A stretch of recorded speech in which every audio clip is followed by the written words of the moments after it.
This is the first time I met Nathan.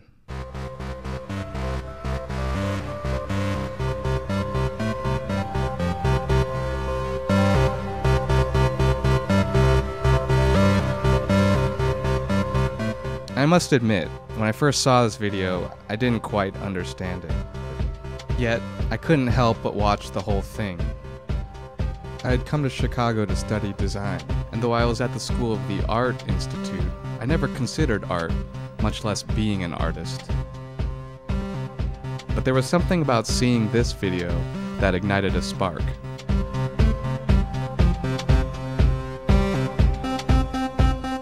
I never actually met Nathan that night, but I did remember the work.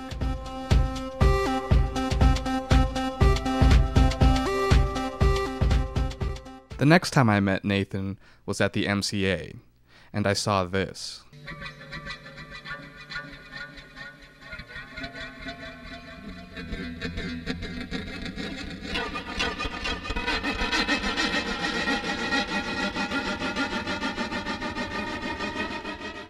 I didn't really understand this either.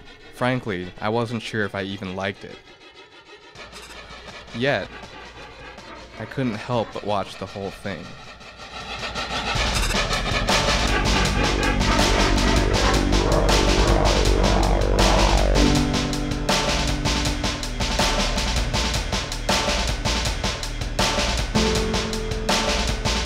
I never met Nathan that night, but I remembered the work. During grad school, my professor asked me to document his art installation at an abandoned slaughterhouse in Cedar Rapids, Iowa. This is what I saw.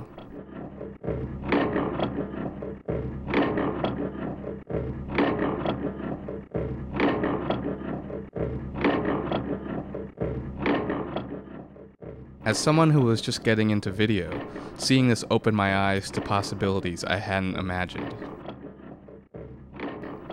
The way it was used as a set, as part of a performance, even the way it was edited.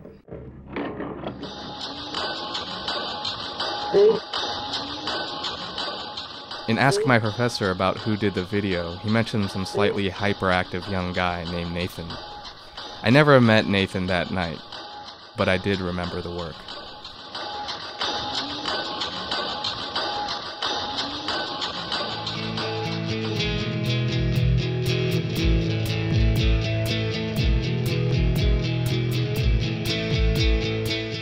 Well, I finally met Nathan. In fact, he moved into my house, the large studio loft where I lived and worked. What was it like to finally meet, live, and work with Nathan? Well, let's just put it this way. This was one of the most productive periods of artistic development in my life, and it was no coincidence that Nathan was in the mix. I learned so much by simply watching Nathan work. Watching Nathan was a revelation. Whether it was a painting, drawing, video, or even music, Nathan always created his way into his art. He had a sense of fearlessness and willingness to try, experiment, and even make mistakes because in the end, he had complete trust in the creative process.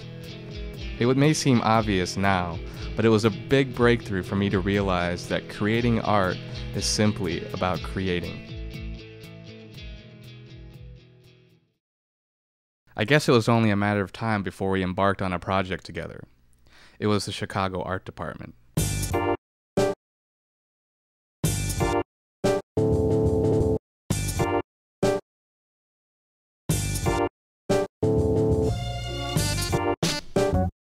The Chicago Art Department was born out of late-night conversations among new art teachers about teaching art.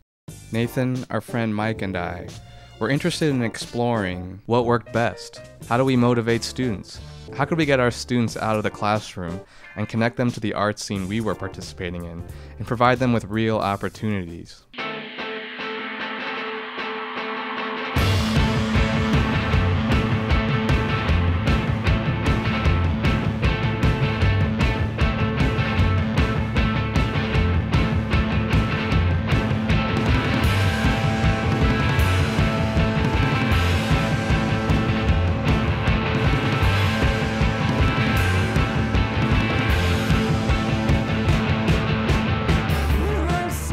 now, 4 years later, the Chicago Art Department has become a place where we serve a community of new and emerging artists who need room to explore, experiment, and further develop their art, who need opportunities to share their work with the public, and who need a place to connect with other artists as peers and potential collaborators.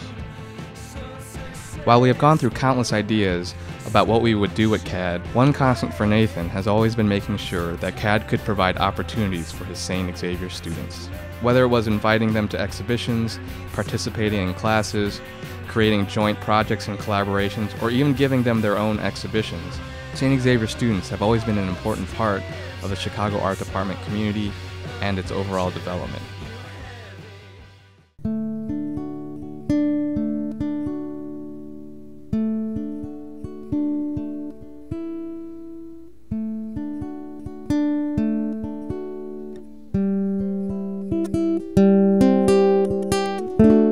Nathan has been a great colleague and fellow collaborator, but in so many ways, he has been one of my favorite art teachers.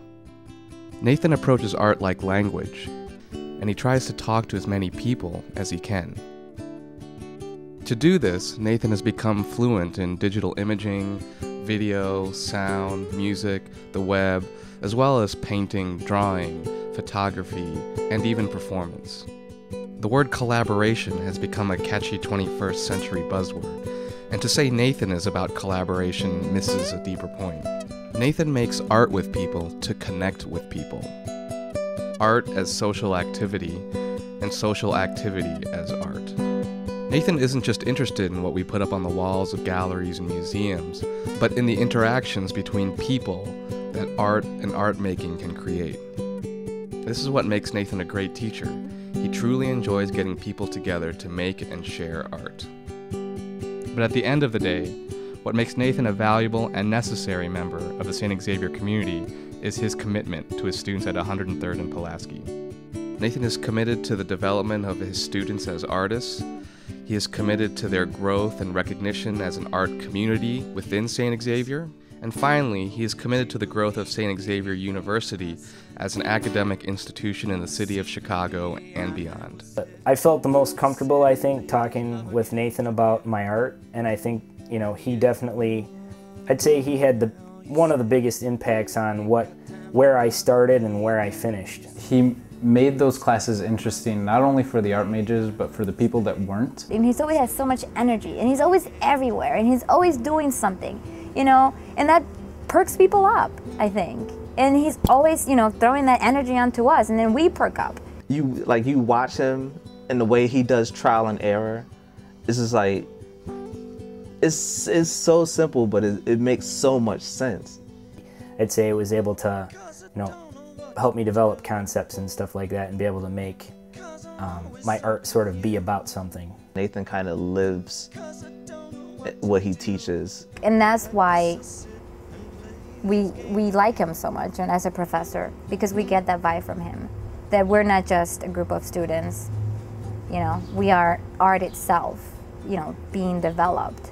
A lot of the work that was produced in Nathan's classes seemed to have a more, they were more genuine, I think, and more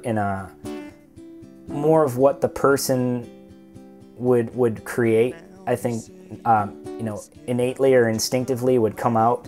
He was always trying us to get out there, you know, to look at other galleries, to look at art shows that were outside on the streets. He's trying to make them see that Chicago's huge, man.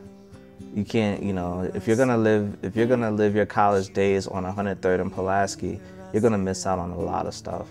He showed me that you can do your 9 to 5, or you can do whatever you do on the side, but you can make art, and you can make art that people will buy, make art that you can sell yourself, make art that you can make the world see through putting it on the internet, make art that doesn't even have to be shown by anyone, but can just be like given to friends. And not even art as in like pictures and stuff like that, but all the way to music and video and all of that stuff. What would SXU be missing? It's like, man, I can't tell you what they'd be missing. I know they should be glad they have them though, because if it leaves, man, I don't even want to